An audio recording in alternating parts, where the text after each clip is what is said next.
Bueno, buenas noches.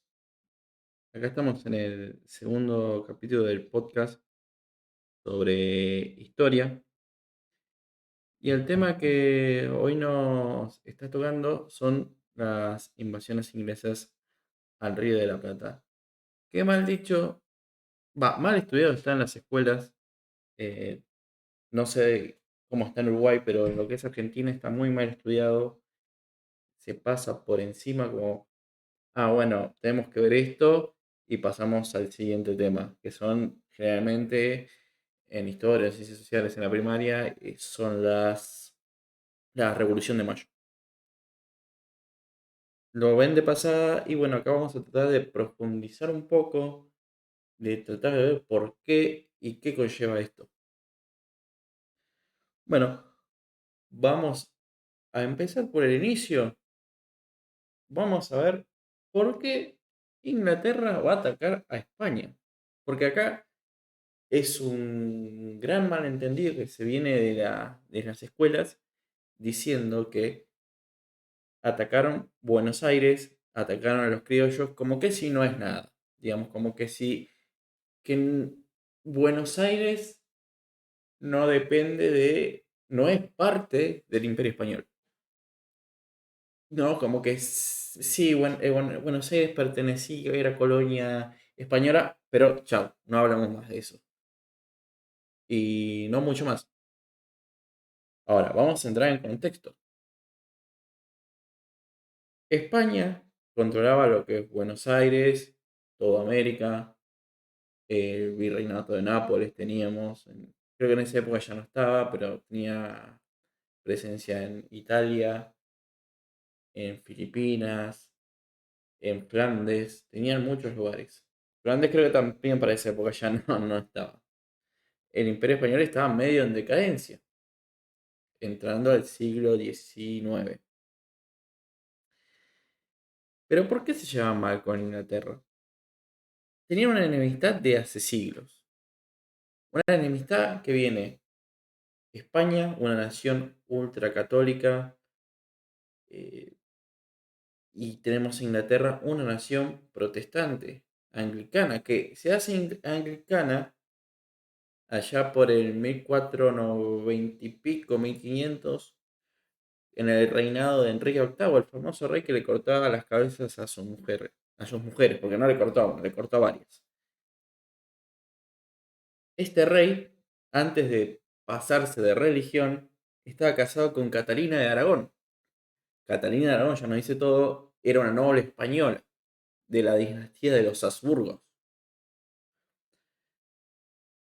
Enrique se decide separar porque él quería un hijo varón sí o sí. ¿Qué pasa?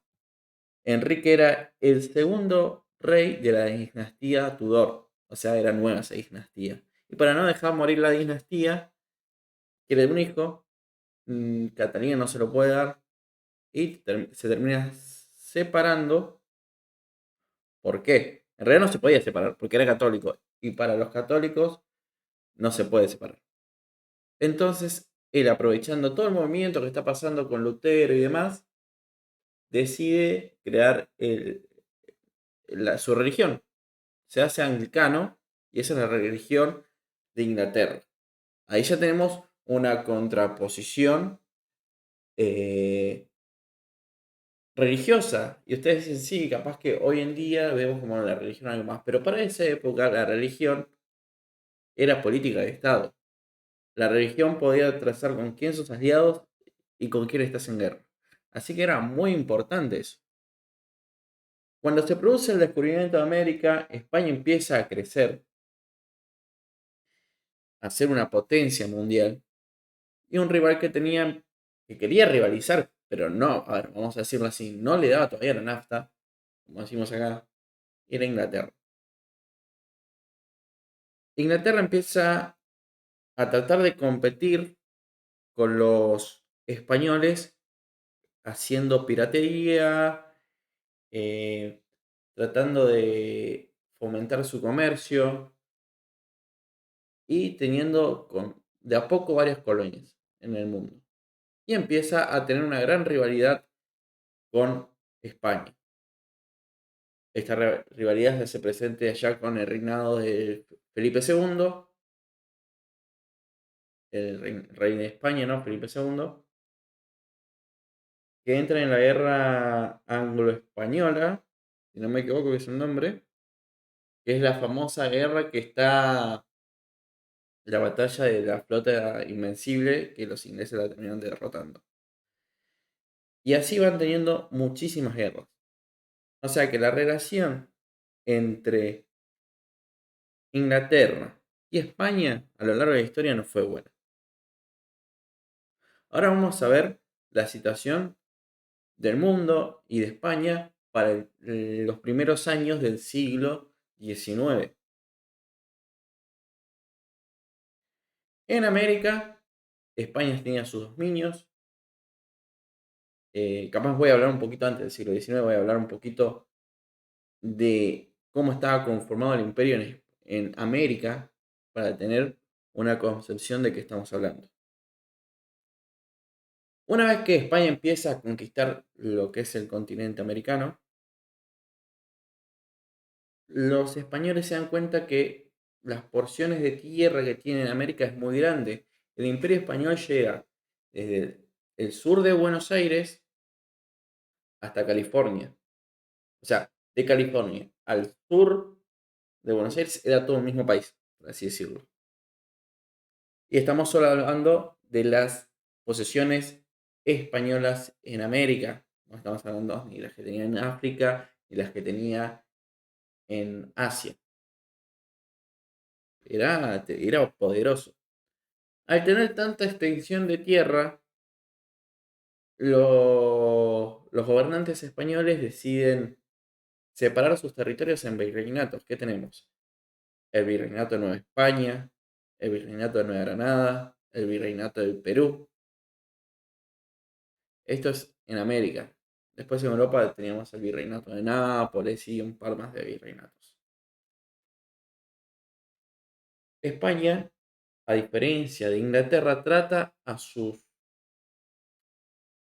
territorios que no son peninsulares como provincias. Esto es algo que no se habla en la escuela. Dicen, España tenía colonias. No. España trataba a sus súbditos en América como provincias. Por lo cual, el habitante que nacía en América, en su DNI, digamos, tenía la nacionalidad española, por así decirlo. Y tenía derechos. Los mismos derechos que un español peninsular. A ver, ahora, en sí en la práctica, podríamos ver un cierto rasgo de discriminación, por así decirlo, de los españoles peninsulares a los españoles americanos. Los españoles peninsulares se sentían más que los españoles americanos, pero en sí legalmente tenían los mismos derechos. Bien, para poder administrar todo ese territorio, como dijimos, se dividían virreinatos. Buenos Aires, vamos a hablar puntualmente de Buenos Aires para saber un poquito de la historia de Buenos Aires. Buenos Aires tiene un primer intento de fundación en 1530 con Pedro de Mendoza, que es el famoso intento que falla, que los ascienden los indígenas, que tienen que salir volando de ahí. Bueno, ese primer asentamiento se va. En 1580 vuelven a intentar los españoles establecer una ciudad en este sector que es Buenos Aires y lo logran. Buenos Aires en 1580 y los años que le siguen es una pequeña aldea que no hay nada, es una aldea de mala muerte. En España en los 1700 se produce el cambio de dinastía, pasamos de los Habsburgos, donde estaba Felipe II, Carlos V, toda esa dinastía que forjó el imperio, a una dinastía francesa, que son la dinastía de los Borbones. Para que se den una idea, la misma familia gobernaba Francia y España. ¿Estamos ahí bien? Bueno, estos reyes borbones de las nuevas dinastías empiezan a tratar de cambiar la administración que había en la América española. Por lo cual ven que el virreinato del Perú, al cual pertenecía a Buenos Aires, lo que hoy es Bolivia, lo que hoy es Perú, Paraguay, Uruguay, parte del sur de Brasil y hasta Chile. Era demasiado grande, creo que también parte de Ecuador. Era demasiado grande para controlarlo. España en esos años también había impuesto un monopolio comercial. Solamente se podía comerciar con las distintas regiones del imperio. O sea, yo estando en Buenos Aires podría comerciar con alguien de Filipinas, de California, de Florida, de Cuba o de Sevilla, digamos. Pero no podía comerciar con otro país que no sea aliado de la corona española. ¿Está bien? ¿Esto qué genera? Que Inglaterra, el enemigo preferido, por así decirlo, de España, trate de llevar sus mercancías, porque, a ver, los ingleses son una gran nación de vendedores. Son comerciantes los ingleses, por defecto. Por defecto son comerciantes. Esa gente, los ingleses, los comerciantes ingleses, tratan de meter sus productos a América. Tratan de meterlo vía el contrabando.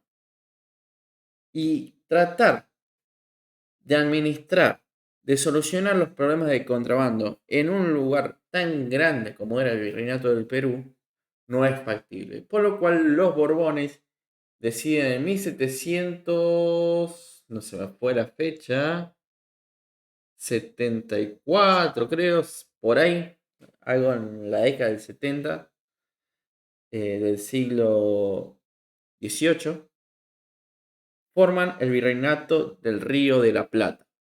El Virreinato del Río de la Plata comprendía lo que hoy es Argentina, Paraguay, parte de Bolivia, creo que llegó Chile, Uruguay y el sur de Brasil. O sea que era bastante grande, pero a ver, digo Argentina, digo Chile, eran mucho más chicos. La Patagonia no llegaba el Imperio Español hasta la Patagonia. O sea, imagínense la cantidad de kilómetros cuadrados que no gobernaba España. Tenía derechos sobre esas tierras, pero había unos indios por ahí, se mataban entre ellos, capaz que una escaramuza con los españoles, pero vivía en su mundo, digamos. Entonces, el tamaño del virreinato se acortaba, ¿no? No estemos con la imagen de lo que es hoy esas naciones que en ese momento no existían. Con la creación de ese virreinato se pone como capital Buenos Aires. Y el primer virrey es Ceballos. El primer virrey es Ceballos. Se pone la capital en Buenos Aires y Buenos Aires empieza a crecer. Obviamente era la capital de un virreinato. Era algo importante ya Buenos Aires. Entonces pasa de una aldea a una ciudad. Y no, para la época que se producen las invasiones inglesas, no era una ciudad chica. A ver, si la comparamos con lo que hoy es en día Buenos Aires, sí es una ciudad chica, es un pueblo. Pero para la época, Buenos Aires tenía entre 45.000 habitantes en 1806 a 50.000. Más o menos manejémonos con eso, que son fuentes que tenemos. Si consulto acá me dicen 45, si consulto allá me dicen 50, pero bueno, 5.000 personas más, 5.000 personas menos, es lo mismo. Nueva York, que era la ciudad más grande de todo el continente, tenía en ese momento 85.000 habitantes. O sea que tenía Buenos Aires 40.000 habitantes menos. Era una ciudad bastante grande. Era una ciudad importante. Buenos Aires en 1805, nos vamos un año antes, estaba gobernando el virrey Rafael Sobremonte. ¿Quién era Sobremonte? Había sido gobernador de la provincia de Córdoba hasta 1804, que toma el mando del virreinato. Había gobernado muy bien Córdoba, era muy querido en Córdoba y por eso lo ponen de virrey acá en Buenos Aires. Es más, para que se den una idea, todavía está la casa del virrey en pie en el centro de Córdoba, que la pueden ir a visitar. Yo la he ido a visitar. Es una casa, es imponente. Es una casa bastante grande, construcciones con todos ladrillos a la vista. Si van a Córdoba pueden pasar a verla, está en el centro. El virrey tenía algunos problemas. Había una tensión con los comerciantes de Buenos Aires. Los grandes comerciantes de Buenos Aires tenían un problema que era el monopolio. El monopolio le decía, por ejemplo, yo soy comerciante, tengo 100 vasos para vender. Viene el gobierno español y me dice, sí, bueno, vendeme 50, pero yo tengo 100 y yo necesito 50. Con eso satisfago la necesidad del imperio en vasos. El resto, no sé, vendémelo después. Y eso era lo que no le permitía a los grandes comerciantes expandir sus negocios. Entonces buscaban el contrabando, buscaban tratar de salirse de las leyes. Había otro sector de comerciantes, como puede ser Álzaga, Martín de Álzaga, que lo habrán escuchado nombrar muchas veces, que era el hombre más rico de la ciudad. Era beneficiado por el monopolio, porque era una de las personas que el imperio le compraba a él. Casi la mayoría de sus ventas eran al imperio. Entonces, un gran porcentaje de los comerciantes poderosos, porque uno si tiene dinero tiene poder, estaban en contra del virrey Sobremonte y habían tenido muchas peleas con esta gente. ¿Sí? A ver, de acá sacamos gente como Pueyrredón, que ya gente que buscaba la independencia, pero buscaba la independencia con un fin económico. ¿Estamos claros? En lo que es el pueblo llano, el pueblo inculto, la plebe, digamos, era fiel al virrey. No solo al virrey, esa gente se autodeterminaba como católica, española y que iba a dar su vida por el rey. Digamos, ellos se sentían españoles. El habitante medio del virreinato se sentía español. A ver, hago hincapié en esto porque siempre en las escuelas nos dicen como querían todo, el pueblo llano quería la independencia de España. Cuando no hay nada más alejado de la verdad. La gente que quería la independencia tenía sus motivos tal vez económicos. Pero el pueblo llano no quería. La gran masa del pueblo, el 90% de la población, no sé si le gustaba mucho esa idea, ¿no? Bueno, esa era la situación de Buenos Aires, que estaba viviendo en esa época. Ahora nos vamos a la situación mundial. En el mundo estamos 1805, vamos a ver de lo que es 1805 a 1807, nos encontramos en las guerras napoleónicas. La guerra de todas las naciones contra Napoleón y sus estados vasallos o sus aliados. La semana pasada, se los voy a dejar acá si lo ven en YouTube, les voy a poner la pestañita para que vayan al primer capítulo del podcast que es sobre Napoleón. ¿Sí? Ahí vimos toda la historia de Napoleón que en sí algo de relación tiene con esto porque es en el mismo contexto histórico y en los mismos años. Están sumamente ligados lo que es la, las invasiones inglesas con las guerras napoleónicas. Es más, yo diría que las invasiones inglesas son una batalla más de las guerras napoleónicas. España se encontraba en una alianza con Francia. Esto a mí se me hace raro. ¿Por qué? Acuérdense que la Revolución Francesa mató a Luis XVI y a su esposa María Antonieta, que ambos, Luis XVI pertenecía a la dinastía de los Borbones, la misma dinastía que estaba gobernando en este momento en España. A ver, el rey de España, el rey de Francia, vamos a decir que eran primos, ¿no? Lo matan, instauran una república y esta república, al pasar los años con Napoleón enfrente, se decide aliar con España. ¿Por qué? Porque el enemigo de mi enemigo es mi amigo. Ese era el pensamiento tanto de Napoleón como del rey de España. Ambos estaban en tensión, en enfrentamiento con Gran Bretaña, así que no salían. ¿Ok? Entonces, nosotros no tenemos como... En la escuela también se nos dice, no, las invasiones inglesas, vinieron los ingleses de acá, no se sabe por qué, y empezaron los tiros. Eso es lo que nos enseñan en la escuela, pero no nos enseñan el por qué. Y eso es uno de los por qué. España, Francia, estaban en guerra contra Gran Bretaña desde 1804. Nos embarcamos en las guerras napoleónicas. En ese contexto de las guerras napoleónicas habían surgido unos planes, ¿no?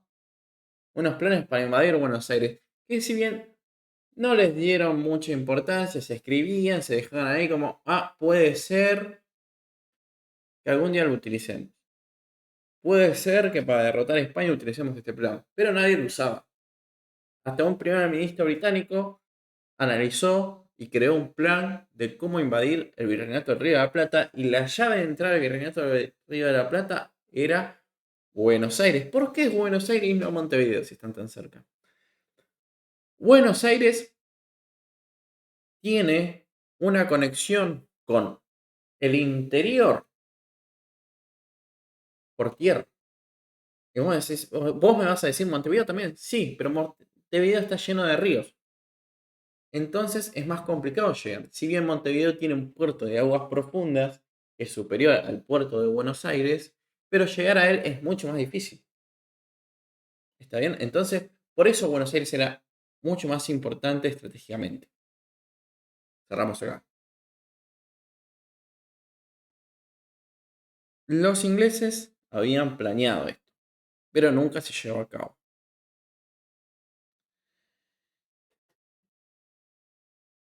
En estas guerras napoleónicas, acordémonos que Holanda era un país títere de la Francia revolucionaria.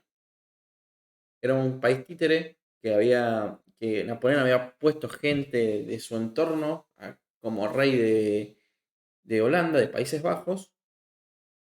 Y Países Bajos, obviamente, al ser un país títere, está en guerra con Gran Bretaña también. ¿Y a qué voy con esto? ¿Qué tiene que ver Holanda con Buenos Aires? Los ingleses, en 1805, arman una flota con destino a Ciudad del Cabo. Ciudad del Cabo para ese entonces era una colonia holandesa, no siempre fue una colonia británica. Ciudad del Cabo, Sudáfrica, toda esa zona. Iban a tratar los ingleses de invadir esa ciudad porque les daban el control sobre el Atlántico Sur para poder comerciar. Esa flota, en lo que es lo marítimo, está a cargo de Popham, un contraalmirante inglés que era más comerciante que militar, por así decirlo. Era una persona que tenía mucha ambición con el dinero. Popham zarpa de Gran Bretaña y llega a Brasil en diciembre de 1805. En Brasil se reabastece y encara para su objetivo, que era Ciudad del Cabo. Esta información de que vieron una armada británica en Brasil le llega al virrey Sobremonte. Y acá Sobremonte se preocupa, los tengo muy cerca a los ingleses, no va a hacer cosa de que nos lleguen acá a nosotros. Ojo, estamos hablando de diciembre de 1805, unos meses antes, unos 7 meses aproximadamente, antes de las invasiones inglesas. Y está mal dicho, voy a hacer un paréntesis, está mal dicho invasiones inglesas, porque en realidad no son invasiones, porque es una sola. Pero siempre se nos está contando como que es dos invasiones, no. Es una sola y después van a ver el por qué son dos, perdón, es una sola invasión. Bueno, continuemos. Una vez que Popham llega a Brasil, se rearma, sigue su objetivo, que era Ciudad del Cabo. Se preocupa sobre Monte, pero como ve que se va, acá no pasó nada, sigamos con nuestras vidas. Llegan a Ciudad del Cabo los ingleses, conquistan la ciudad y a Popham le llega una carta. Le llega una carta de un William White. William White era un agente británico que estaba en Buenos Aires.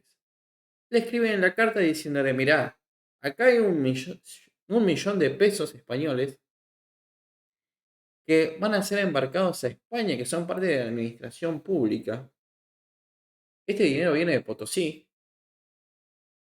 Y acá la población no está muy contenta con este virrey, que no los deja comerciar.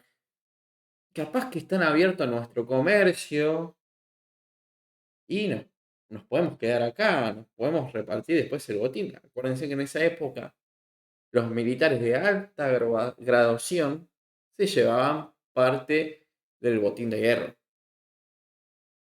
Y a Popan esto le gustaba, porque además de llevarse el botín de guerra, podía ir, tener nuevos negocios en Buenos Aires y tener un cierto estatus dentro de la nobleza británica, por así decirlo, o de la alta sociedad británica, por haber conseguido una colonia más, ¿no? Era un buen plan, a ver, si te sale bien, perfecto. Eh, lo que, lo que pasa es que él era un comandante naval, no tenía un ejército de tierra. Y esto, a ver, es una complicación si quieren hacer una empresa militar de invadir un lugar. Porque yo tengo barcos, pero no tengo soldados. Entonces, se dirige a hablar con el general Beresford, todavía era coronel, para emprender esta misión. Beresford medio que es, no, sabes que no me convence mucho, pero Popham empezó a hablar, a chamullarle y terminó aceptando. Cuando él acepta, a él lo ascienden como general a Beresford y se encaminan el 14 de abril para Buenos Aires. Pero ojo, Beresford tenía solamente 900 soldados y atacar una ciudad de 45, 50 mil habitantes con 900 soldados es una locura. Por lo cual pasan por la isla de Santa Elena, esa misma isla que 15 años más tarde, 14 años más tarde, Napoleón terminaría preso. Pasan por esa isla que queda en el Atlántico Sur, en las costas africanas. Hablan con el gobernador de Santa Elena y les da unos soldados más. Tampoco le da mucho, le da 300 soldados, algunos dicen que le da 600. Es, ¿no?, un total de 1200 a 1500 hombres. Depende a quién le preguntemos, es esto. ¿Cuál era el plan de los británicos con esos 1200 hombres y aproximadamente unos 10 barcos? No era algo muy importante.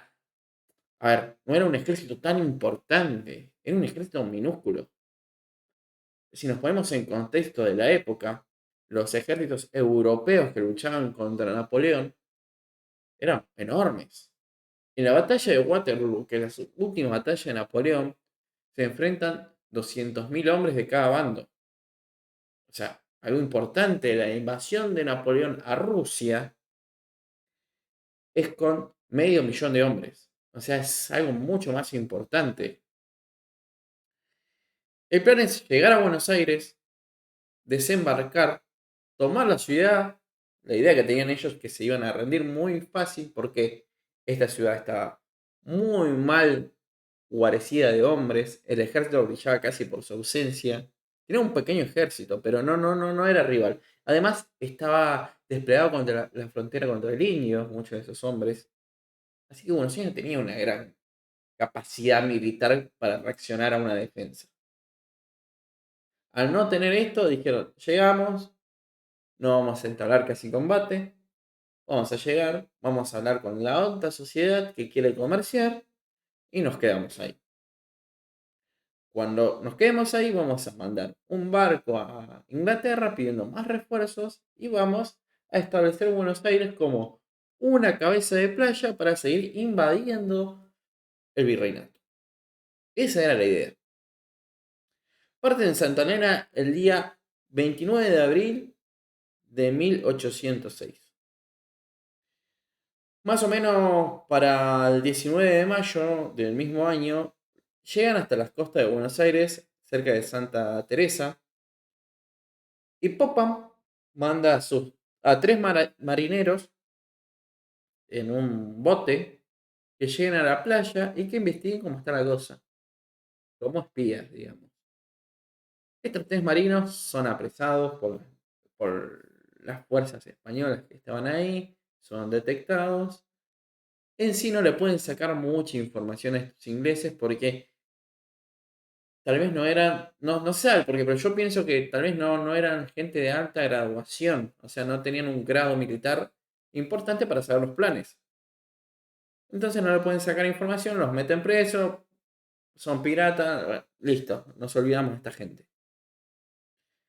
El 25 de junio, Popham llega con su flota a lo que hoy es Quilmes y desembarcan los hombres de Bereford, los 1.200-1.500 hombres. Desembarcan y se dirigen hacia Buenos Aires. Cuando llega esta noticia a Buenos Aires, el virrey Sobremonte estaba en una obra de teatro. Esto es el 25 a la noche. Los ingleses desembarcan el 25 a la mañana.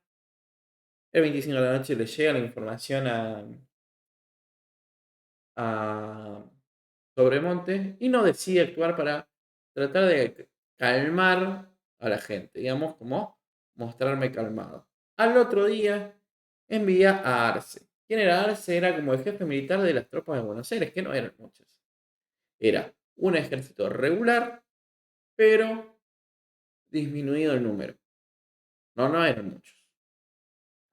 Arce va con una avanzada, se choca con los ingleses en lo que hoy es el puente Pueyrredón, en el límite de la ciudad de Buenos Aires, para cruzar el riachuelo, digamos, el puente es el que divide el riachuelo y es el diviso de ese mismo riachuelo de la frontera de la ciudad de Buenos Aires hoy en día.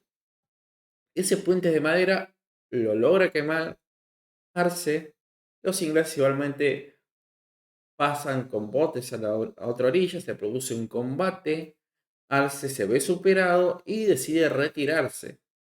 Arce te llega a Sobremonte con la noticia de que hay 4.000 soldados ingleses. Sobremonte dice, yo no tengo la fuerza militar para detener a 4.000 hombres. Y segundo, si la tuviera, yo desconfío de la burguesía comerciante porteña. Acuérdense que dije que estas personas tuvieron muchos problemas con el virrey. Entonces decide poner en marcha un plan que ya tenía. Y acá voy a defender a Sobremonte.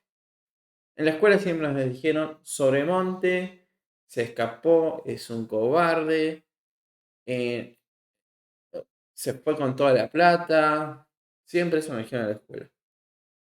Sobremonte ya tenía un plan desde hace un año antes, que era en caso de invasión de Buenos Aires, él no se podía rendir porque era virrey.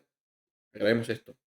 Él se iba a ir a Córdoba, en Córdoba se iba a hacer fuerte, iba a crear un ejército y iba a reconquistar Buenos Aires.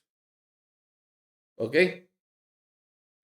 El tema del dinero, que buscaban los ingleses, que se dice que huyó Sobremonte con este dinero, no es tan así. En realidad lo que pasó, Sobremonte ya lo tenía planeado, lo entierra este dinero. Lo deja enterrado en un sector, afuera de la ciudad, y huye. Cosa que no lo agarran los ingleses. Esto estaba planificado. Esto era lo que se había puesto en la mesa si llegara a pasar esto. Él lo cumple. Además, tenía orden del rey de no dejarse entregar como prisionero.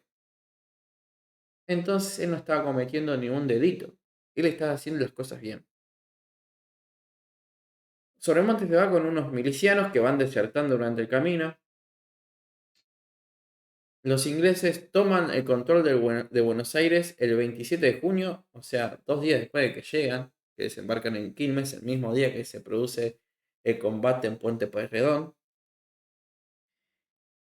Toman la ciudad y la nombran, este es el nuevo nombre que va a tener Buenos Aires tras la toma de los ingleses de la ciudad, se va a llamar Nueva Arcadia.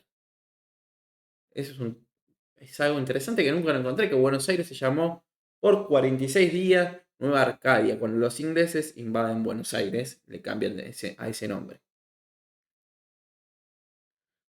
Eh, los ingleses, Popham venía con esta idea del dinero.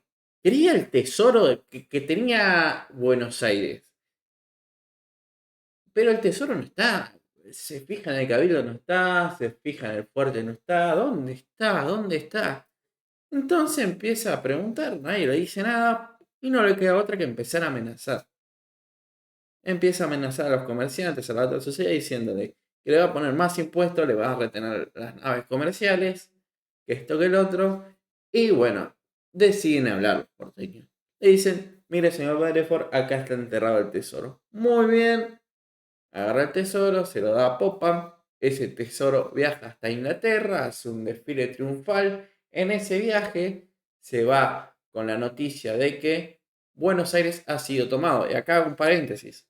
El rey, el gobierno británico, nunca autorizó la conquista de Buenos Aires. Esto es algo que se le ocurrió a Popham. ¿Sí? Así que le llegan al rey de Inglaterra con un tesoro y diciendo de sorpresa, tenemos un tesoro y una ciudad nueva. Deciden de Inglaterra, ven con buenos ojos, mandar más hombres. ¿Qué tardarían? A ver. Y acá donde entro que no fueron 2 invasiones. Este trayecto de que mandan más hombres que llegan con el tesoro no es que como hoy en día me tomo un avión y en 12 horas estoy en Gran Bretaña. No. Los viajes en barco tardaban mucho tiempo. No es que los ingleses fracasó la primera invasión y dijeron, bueno, vamos a pensar cómo hacer la segunda. No. Ya eran esos ingleses que venían de Inglaterra sin saber que la ciudad cayó. Pero este es un spoiler, vamos a seguir contando. Bueno, el gobierno inglés, a cargo de Bedford, en esta ciudad llamada Nueva Arcadia, empieza a entablar relaciones con los grandes comerciantes porteños. Le va todo bien, todos felices, contentos, entran muchos mercaderes, esta gente puede comerciar, pero había gente que tenía miedo de los ingleses. ¿Qué gente tenía miedo a los ingleses? Tenía el clero miedo. Obviamente, España, un país católico, no le gustaba que haya anglicanos. La gente tenía miedo de que los ingleses tomen su propiedad privada, y esto incluye esclavos. Eh, Tenían ese miedo los españoles habitantes de Buenos Aires. Pero por haber estas inquietudes, se ve obligado a sacar una carta, un escrito diciendo que se va a respetar la religión, se va a respetar la propiedad privada, que no vienen a evangelizar, sino que vienen a comerciar. Y entre la población queda más o menos calmada, y en la población de alto nivel, aquí encontramos a qué personas podemos encontrar ilustres: a Pueyrredón, a Belgrano, a Castelli, a Moreno. Estas personas, que son los que años más tarde protagonizarían la Revolución de Mayo, estaban muy a favor de la conquista británica del Río de la Plata. Y esto es chocante, sí, che, Belgrano estaba a favor de que los ingleses nos invadan. Sí, suena fuerte, sí, estaba a favor. Pero Beresford le dice a Belgrano: che, mirá, yo no te puedo asegurar de que acá vamos a formar un protectorado. Entonces, Belgrano como se tira para atrás. Dice la vieja frase, la famosa frase: el viejo amo o ninguno. ¿Por qué? Eh, Belgrano buscaba así una independencia. O no sé si una independencia, pero si no, ser como, por ejemplo, Canadá hoy en día, como la Commonwealth, digamos, pero versión hispana. Cuando Inglaterra dice que no, Beresford le dice que no, yo no puedo decirte que voy a hacer un protectorado ahora. Capaz como surjan los acontecimientos te puedo decir que sí, pero ahora no. Pero uno piensa: si los ingleses nos pueden soltar la mano, porque ellos no saben qué hacer con Buenos Aires todavía, nos pueden soltar la mano en el proceso de tratar de independizarnos, a mí no me conviene. ¿Por qué? Si llega a firmar una paz con España, a mí me van a terminar fusilando. Ese es el pensamiento de Belgrano. Que a Belgrano le decían los ingleses: te podemos, no solo a Belgrano, sino a la gente que dije, Pueyrredón, Castelli, toda esa gente, le decían: te puedo dar la certeza de que yo los voy a ayudar, de que no les voy a hacer un protectorado, que esto, lo otro. A Belgrano no lo hubiésemos visto combatir del lado inglés. Es como medio choqueante, digamos. Es como, a ver, como que lo que nos están contando en la escuela no es tan real. Pues la historia argentina está más o menos dibujada con un arco iris. Al ver esto, Belgrano dice: no, señores, esto no nos conviene. Dice la frase que ya dije: el viejo amo a ninguno, y prefiero pelear con la bandera española que con la bandera inglesa. Este es el pensamiento de Pueyrredón y de demás gente que está más o menos al favor. Había también sectores en Buenos Aires que estaban muy en contra de por sí con los ingleses. Podemos ver a Martín de Álzaga, que ya lo habíamos nombrado. A él no le convenía que estén los ingleses, si él comerciaba con el monopolio español. Además tenía la ambición de ser virrey, así que mucho no le convenía. Y diciendo: si yo reconquisto la ciudad, capaz que el rey me nombra virrey. Así que esta gente, con el clero, con el pueblo llano, empezó a tratar de formar eh, fórmulas para echar a los ingleses, junto a esta gente que tenía ideas de independencia, que se ven frustrados por los ingleses. Belgrano, Pueyrredón, toda esta gente, también empiezan a trabajar, a ver, no de la mano, porque siempre hubo roce, discordias, intereses entre sí, pero con el mismo objetivo común: que era echar a los ingleses. Sobremonte, desde Córdoba, está creando su ejército. Pero Sobremonte está mal visto en Buenos Aires. ¿Por qué? Martín de Alza, que se quería poner como virrey, empieza financiando a Mariano Moreno para que escriba panfletos en contra de el virrey Sobremonte, diciendo: este es un cobarde, nos abandonó, Buenos Aires cayó por su culpa. Eh, Era como haciéndole propaganda. Sobremonte estaba en esa situación. Es más, en Buenos Aires lo odian, le niegan la entrada. No, no, no, no, como que nadie le hacía caso. Pueyrredón intenta en las chacas de Pedriel, que hoy en día es el partido de San Martín, tratar de formar unas milicias, que serían los famosos húsares de Pueyrredón. Bueno, trata de formar una milicia ahí en Pedriel. Álzara intenta cavar un túnel por abajo de la ciudad que llega hasta el fuerte y detonar el fuerte. El fuerte de Buenos Aires era el cuartel general de los británicos. Ese fuerte es lo que hoy en día es la Casa Rosada. Después se demuele y se construye la Casa Rosada encima de eso. Creo que quedan algunas paredes del fuerte, si no mal recuerdo, no sé si estoy equivocado, capaz estoy hablando de cualquier cosa, pero el arco de entrada creo que es del fuerte, no estoy seguro. Intenta poner unas minas ahí para que exploten, que mueran todos los ingleses en el fuerte, pero este plan no llega muy lejos. Eh, Liniers de Montevideo intenta formar un ejército también para atacar. Y Beresford y el contraalmirante Popham se la ven medio jugado. Tengo 1200 hombres. Si no llegan rápido los refuerzos, somos pollo.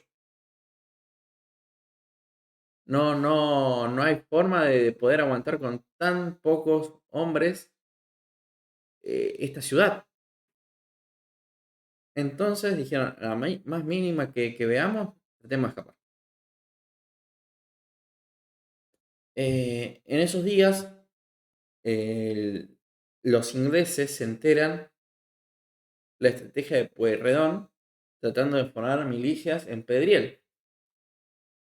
Entonces, los ingleses se dirigen hacia Pedriel y el 1 de agosto se produce la batalla de Pedriel, el combate de Pedriel, donde las fuerzas de Pueyrredón son totalmente aplastadas. Veamos que no había un ejército profesional, los ingleses eran profesionales, están curtidos en combate muchos de esos soldados.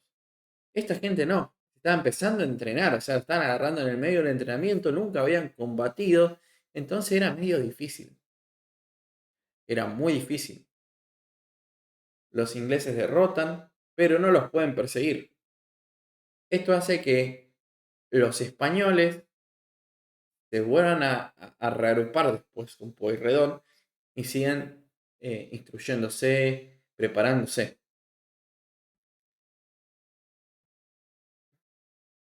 2 días después de lo que fue la batalla de Pedriel, Liniers ya tenía su ejército listo. Entonces desembarca con una flota de 24 barcos en lo que hoy es Tigre. Desembarca y se dirige hacia Buenos Aires.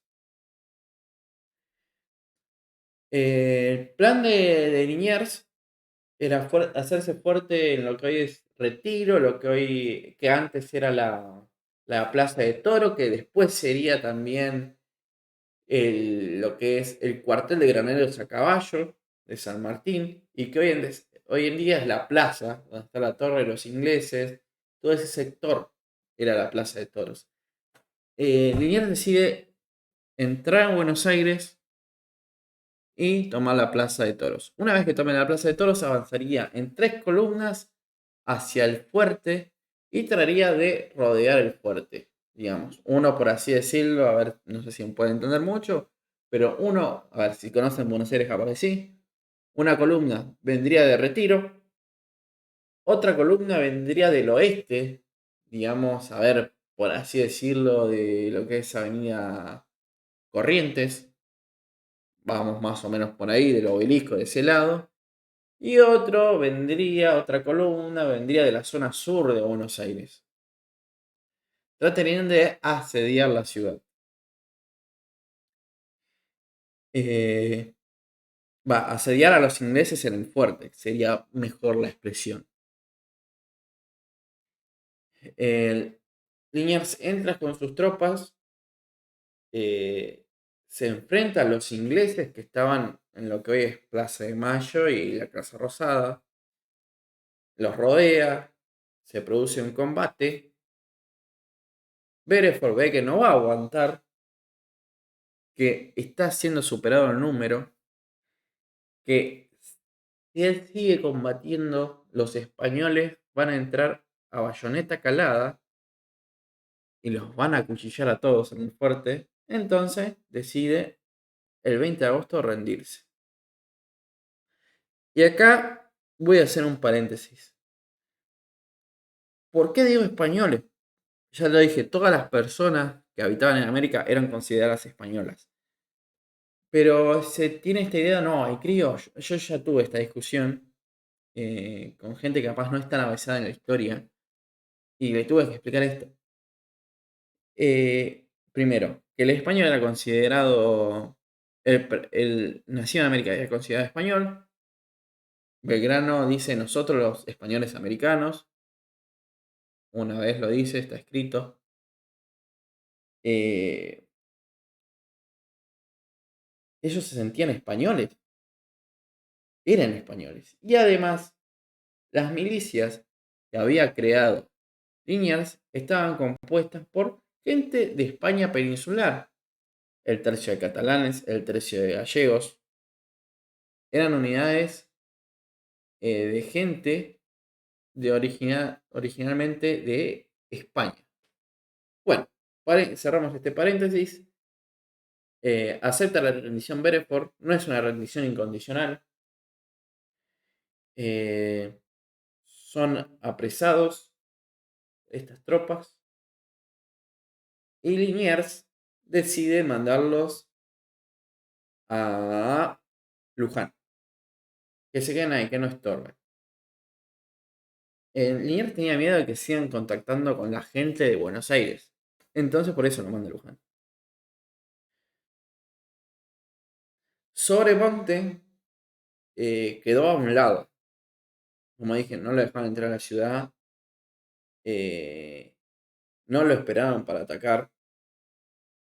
No lo tenían en cuenta para nada. Estaba totalmente difamado. Entonces estaba en Córdoba. En el momento de rendición de Buenos Aires. Bien, si bien el ejército de tierra de Beresford fue, por así decirlo, destruido, se ha rendido, ese ejército no puede seguir. Todavía la flota inglesa estaba en pie. Y este es el mayor problema que tenían los españoles, porque no habían podido firmar la rendición incondicional, que significaba que la flota también se iba a rendir. Y esta flota estaba en las costas de Uruguay, perdón, me trabé, en las costas de Uruguay, de Montevideo. Y el gobernador de Montevideo, Huidobro, perdón, me estoy trabando mucho, no le gustaba esto, obviamente. Decían, mirá si los ingleses escapan, mirá si los liberan, mirá, tengo la flota enfrente. No era una línea de situación. Pero Popa no tenía hombres. A ver, tenía marineros, pero no tenía hombres para llevar una campaña terrestre. Eh, para pasar el invierno decide descender de sus naves, desembarca cerca de lo que hoy es Ciudad del Este, en Uruguay, y se va a lo que es el pueblo de Maldonado. El 29 de octubre, los ingleses toman el pueblo, toman también una pequeña isla de por ahí, ahora no recuerdo el nombre. En Maldonado apresan a los habitantes y cometen saqueo. Igualmente este saqueo terminaría, se devolverían los bienes y se liberaría a la gente. Pero se hacen con Maldonado, donde estarían resistiendo a los españoles. Digamos, no tenían mucho con que resistir. No tenían gran cantidad de soldados, estaban pasando hambre, estaban desmoralizados, estaban aislados, estaban asediados. No era buena la situación. En ese momento que los ingleses estaban varados en Maldonado, llegan los refuerzos de Gran Bretaña. Se dicen que 12.000, 14.000 hombres. Acá tenemos dos personas que llegan. Llega el almirante Stirling, que tiene la misión de sacar al mando a Popham. Y llega un comandante para el ejército de tierra, que es Auchmuty, que llega con estos refuerzos. Es el hombre que se va a hacer grande acá. Auchmuty dice, no nos podemos quedar acá abandonados. Si seguimos acá nos van a comer los españoles. Hay que avanzar. No podemos estar todo el tiempo acá defendiéndonos. Entonces, decide avanzar. Huidobro, ¿cómo me cuesta este apellido?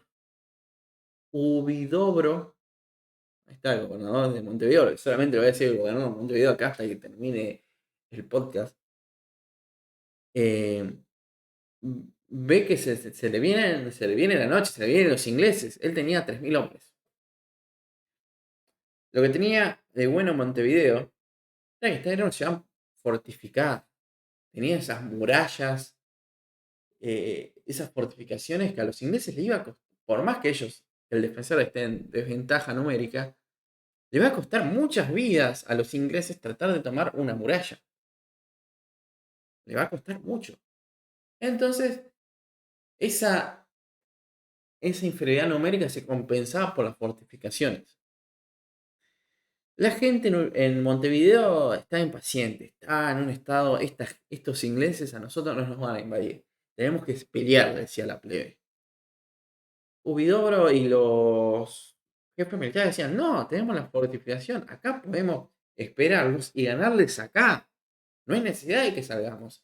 La gente, el cabildo, seguía insistiendo. Así que el gobernador de Montevideo decide hacer caso a la gente y en un acto totalmente de locura va a atacar a los ingleses en campo abierto. Los ingleses superan el número, les dan una paliza. Mitad del ejército se vuelve a Montevideo corriendo, la otra mitad se va por ahí. Y queda un poco de gente en Montevideo, otra poca gente por ahí rondando. Esto pasa el 20 de enero. En esto llega Sobremonte e intenta atacar a los ingleses. Con el ejército que él estaba creando en Córdoba, quería recobrar su honor que había perdido. Con este ejército que había creado en Córdoba, se enfrenta a los ingleses, pero le dan una paliza. Le dan una paliza y pa, de nuevo, para afuera. Sobremonte. Así que acá podemos decir que Sobremonte no era tan cobarde. Fue y se enfrentó a los ingleses, pero bueno, le dieron una paliza. Los ingleses asedian Montevideo 18 días. El 2 de febrero cañonean la ciudad, cañonean la muralla y logran abrir una brecha en la muralla. Además de abrir una brecha, los ingleses se meten por los huecos, quedaron sin defender de la muralla porque los soldados que tenían que defender esos sectores estaban muertos, heridos, desaparecidos o habían huido. Se produce un combate muy sangriento donde los ingleses sufren muchísimas bajas. Muchísimas bajas. Les cuesta mucho, aproximadamente 600 muertos. Los españoles también más o menos la misma cantidad. Entonces fue un combate parejo en que estaban los montevideanos estaban en desventaja. No sé qué hubiese pasado si no hubiesen salido a enfrentar a los ingleses en campo abierto y hubiesen conservado esas fuerzas. Liniers había mandado también un ejército al mando de Cornelio Saavedra a intentar recuperar, ayudar a Montevideo para que sacarla del sitio, pero no llega, entonces se tiene que volver. Bueno,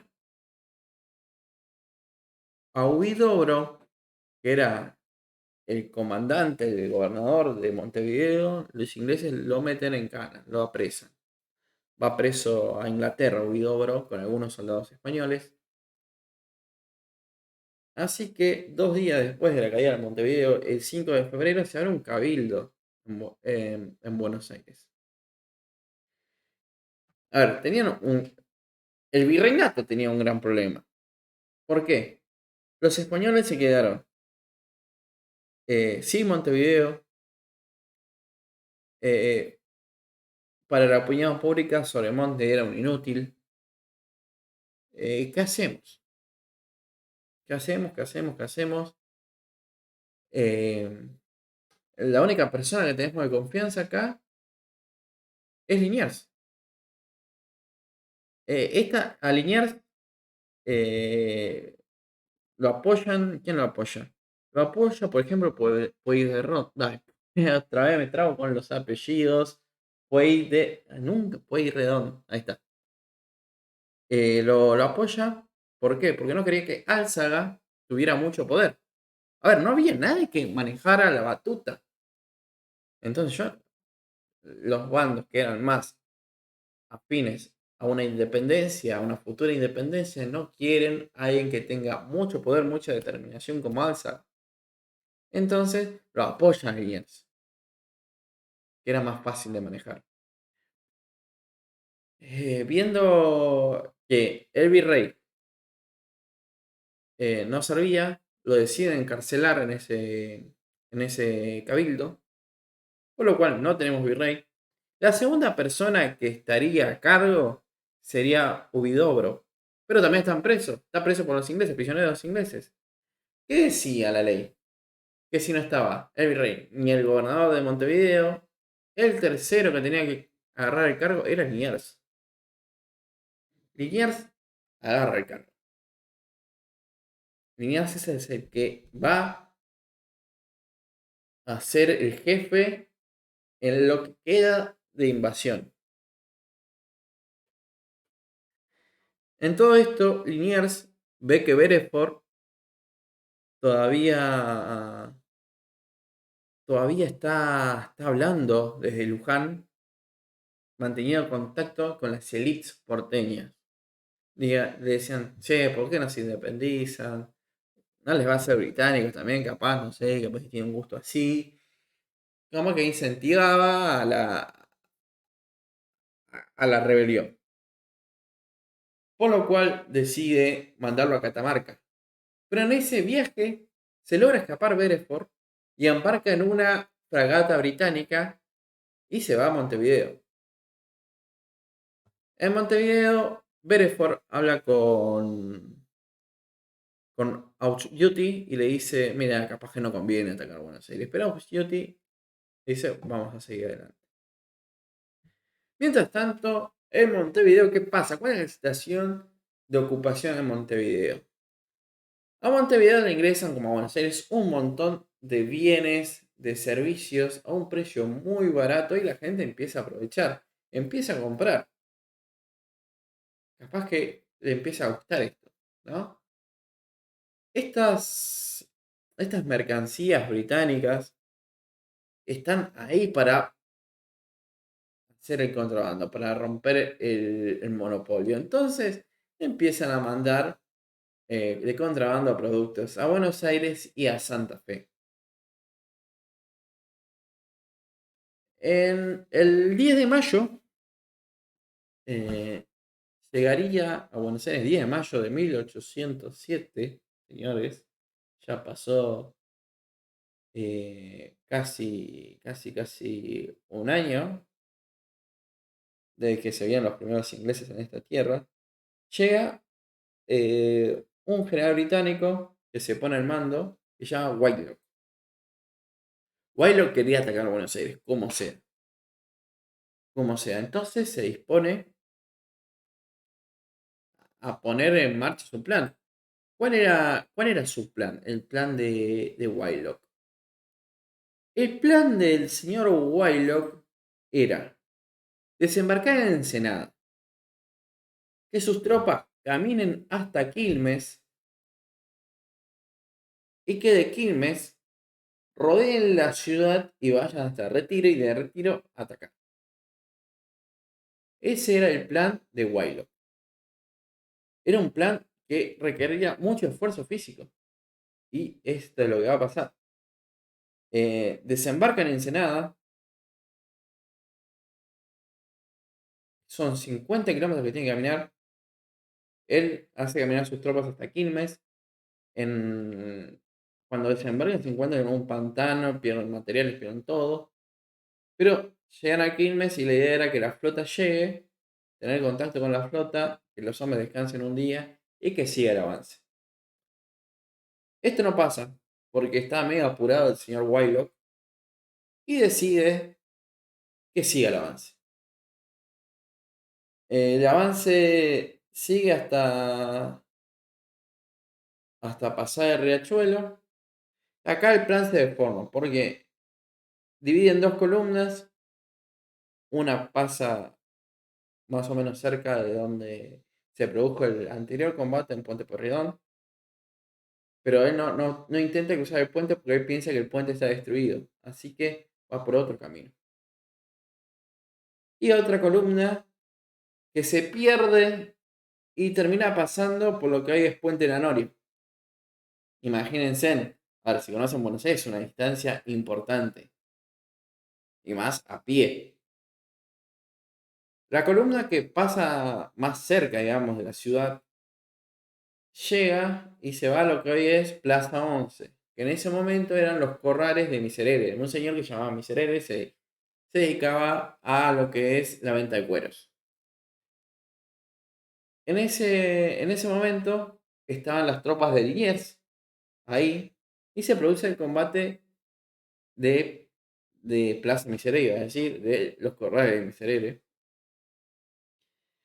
donde Liniers es totalmente derrotado, lo pasan por arriba Liniers y Liniers, algunas tropas también pasan lo que pasó en Montevideo, se van para el fuerte de Buenos Aires y otras se van a lo que hasta Chacarita. Que Chacarita hoy es un barrio de la ciudad de Buenos Aires, antes era campo, por eso su nombre, eran chacras.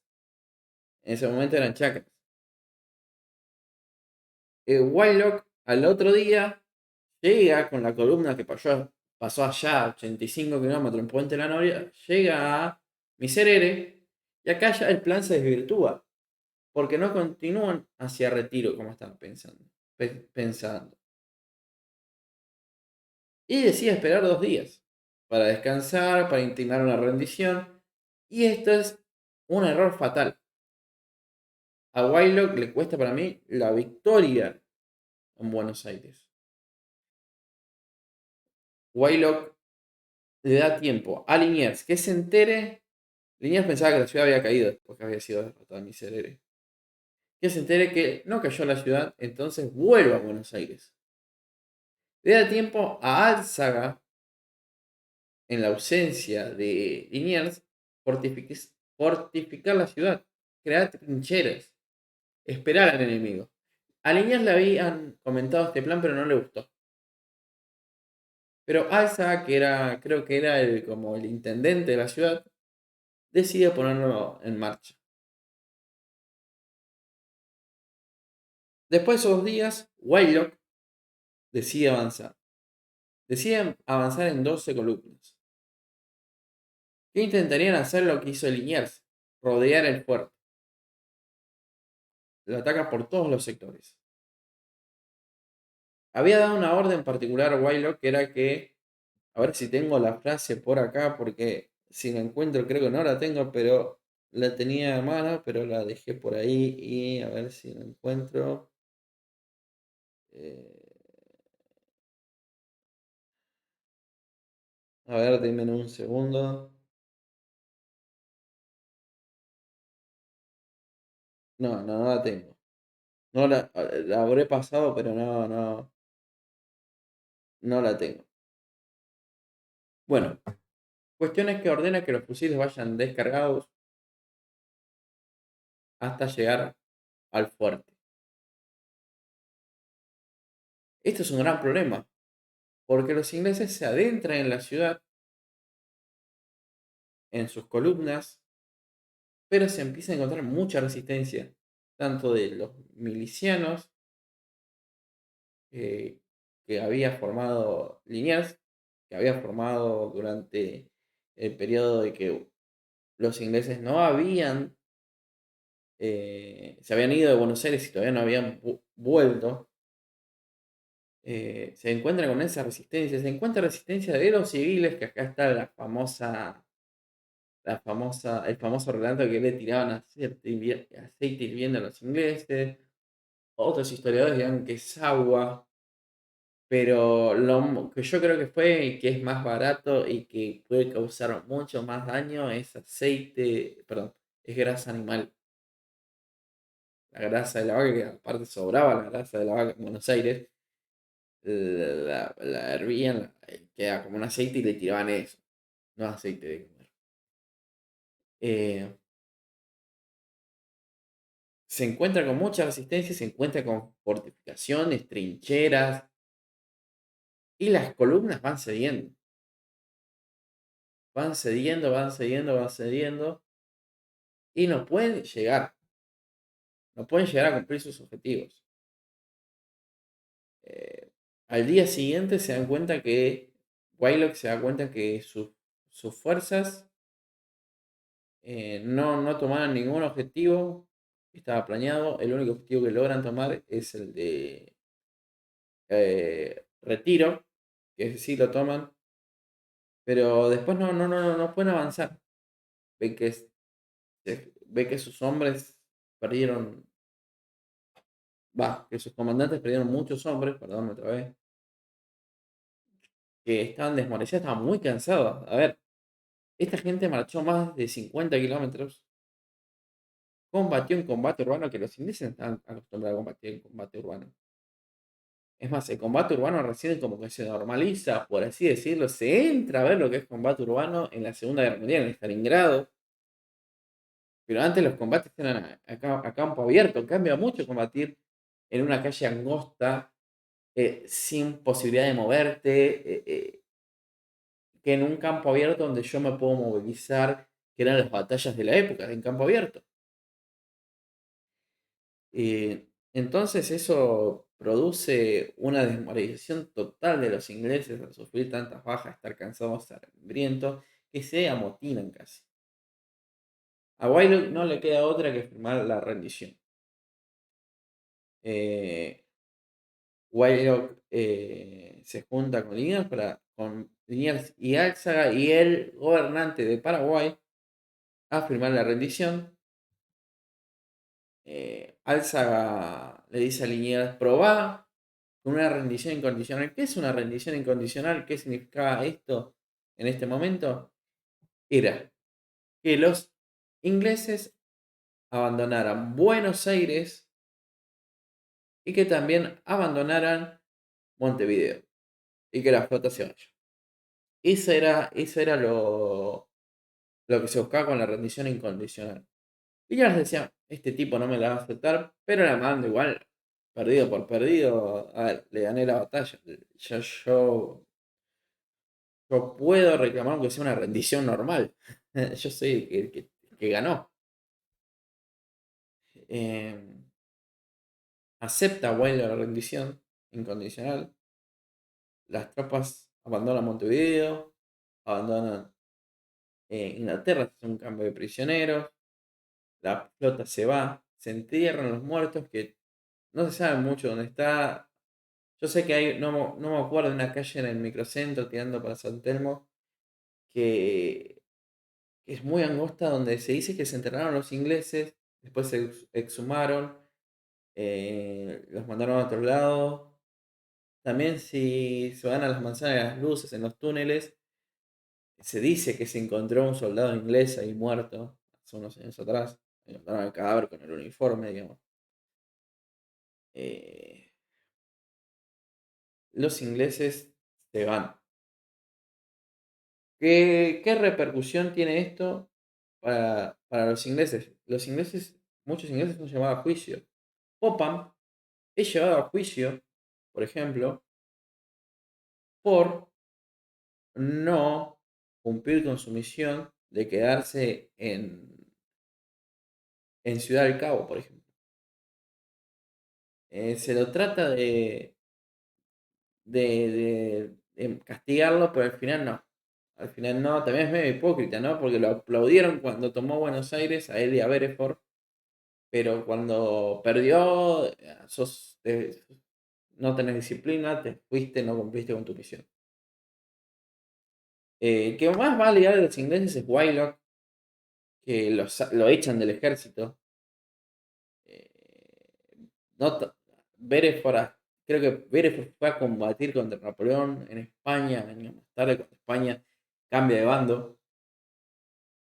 Eh, Cisneros, Sobremonte también tiene un juicio en 1809 en España, pero en este juicio se le acusa de que fue un inútil, de que no defendió la ciudad, que es un cobarde, que huyó con el dinero, todo lo que sabemos de Sobremonte, pero él salió absuelto.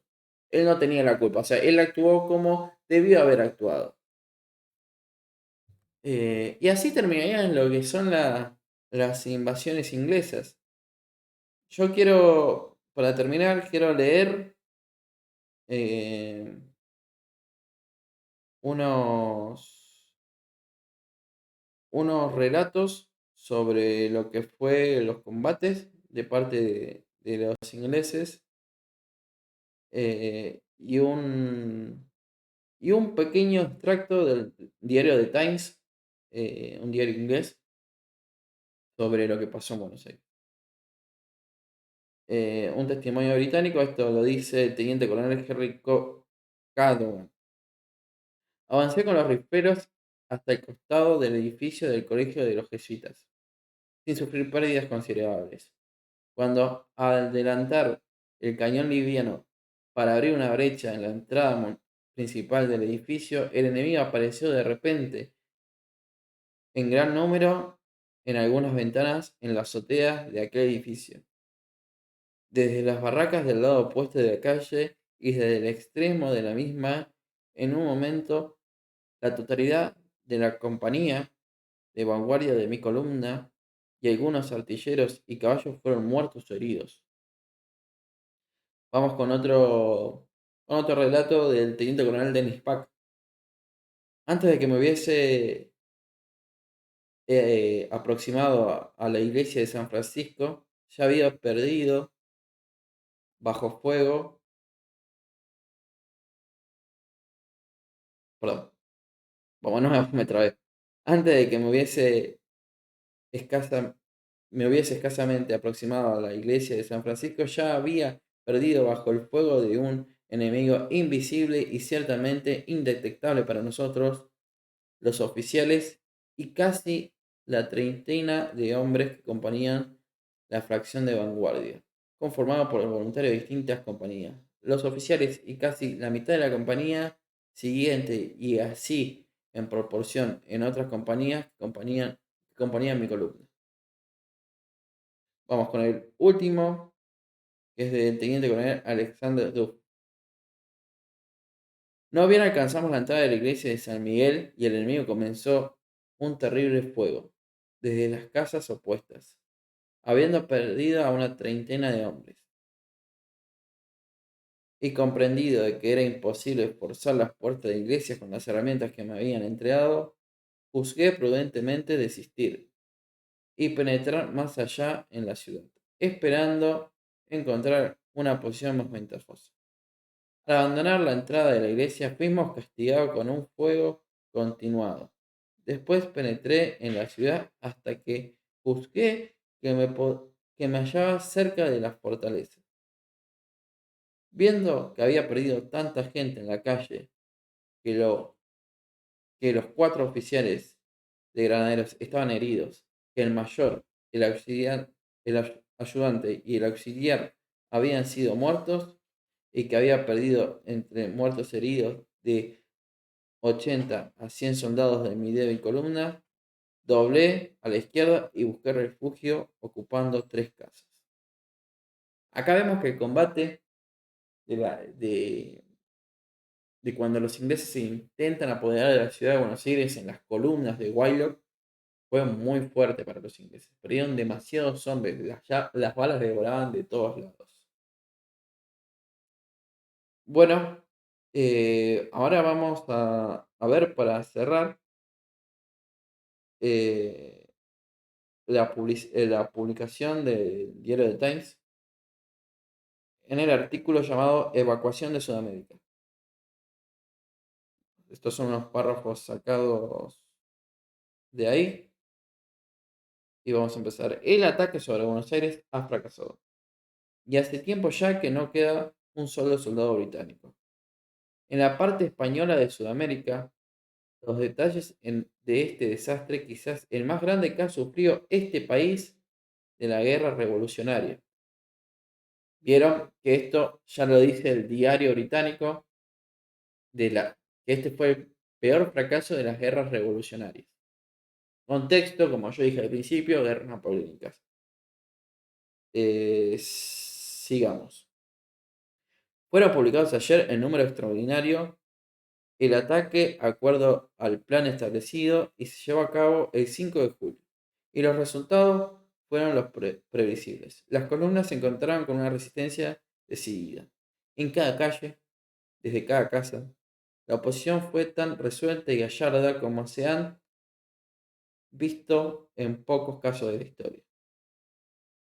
La consecuencia fue el plan de las operaciones se frustró. El comandante en jefe parece haber estado en la más perfecta ignorancia, tanto acerca de la naturaleza del país que debía atravesar, como sobre el monto y el carácter de la resistencia que debía esperar, con el propósito, suponemos, de evitar un encuentro molesto, desembarcar a 30 millas del lugar donde debía operar, prosiguiendo su marcha a través del recorrido lleno de pantanos, cortado por riachuelos y con un ejército gigante y exhausto. Se asienta frente a una plaza fortificada enteramente, en la cual, según el tenor de su despacho, llovía sobre él metralla de todas las esquinas y de los techos de todas las casas, mosquetazos, granadas de mano, ladrillos y piedras. Acá vemos cómo están juzgando a Wylock, eh, teniendo en cuenta lo que fue la resistencia de las milicias y de los vecinos, ¿no? Que le lanzaban ladrillos y piedras. Este ha sido un asunto desgraciado, desde el principio al fin. Los intereses de la nación, así como su prestigio militar, han sido seriamente afectados. El plan original no era malo, y mala la ejecución. No hubo nada honorable o digno de él, nada a la altura de los recursos o el prestigio de la nación. Fue una empresa sucia y sordida. Sórdida. ¿Cómo podríamos esperar que estuvieran con nosotros las manos o los corazones del pueblo si, si los primeros que ocuparon la ciudad se mostraron menos ansiosos de conciliarse con los habitantes, de colocar fuerzas de peligro en el botín obtenido? Había un vicio radical en el plan original que ninguna empresa posterior pudo remediar. Si los desautorizados promotores del primer desembarco hubiesen dispuesto de una fuerza igual a la que ha sido ahora expulsada en Buenos Aires, el país podría estar en este momento en nuestras manos. The Times, 14 de septiembre de 1807. Estos son un mes después, más o menos, se escribió esto. El último párrafo vemos que trata de pegarle palos a Popham y a Bereford por haber llevado el tesoro y de la reclamación de que se fueron con muy poca gente. Está claro esto. acá nos da la certeza de que esto fue. Este párrafo, este mini texto del diario británico nos da la certeza de que esto estuvo enmarcado en un conflicto global, digamos, como fue la guerra napoleónica, que no fue un hecho aislado, que Wylock fue mal visto por su incompetencia en el mando, por hacer caminar 50 kilómetros y hacerlos entrar en combate cansados a sus hombres.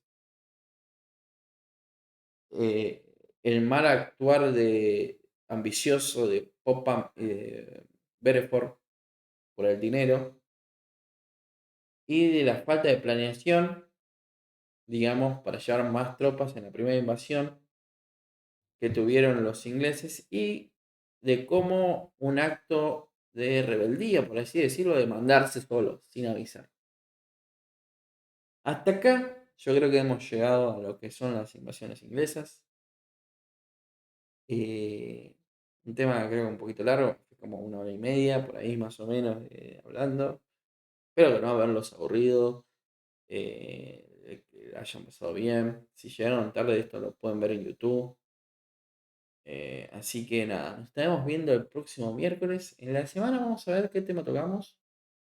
Capaz lo dejo en una encuesta en Instagram, puede ser. Síganme en Instagram, @historiapedia 2.0. Para el que no está viendo acá y no está viendo YouTube, me sigue en YouTube, Historiapedia 2.0. O también me pueden seguir acá si lo están viendo en YouTube, en Twitch como Historiapedia 1. Así que nos estaremos viendo el próximo miércoles con el tercer capítulo del podcast. Bueno, gente, gracias por haber estado. Nos vemos.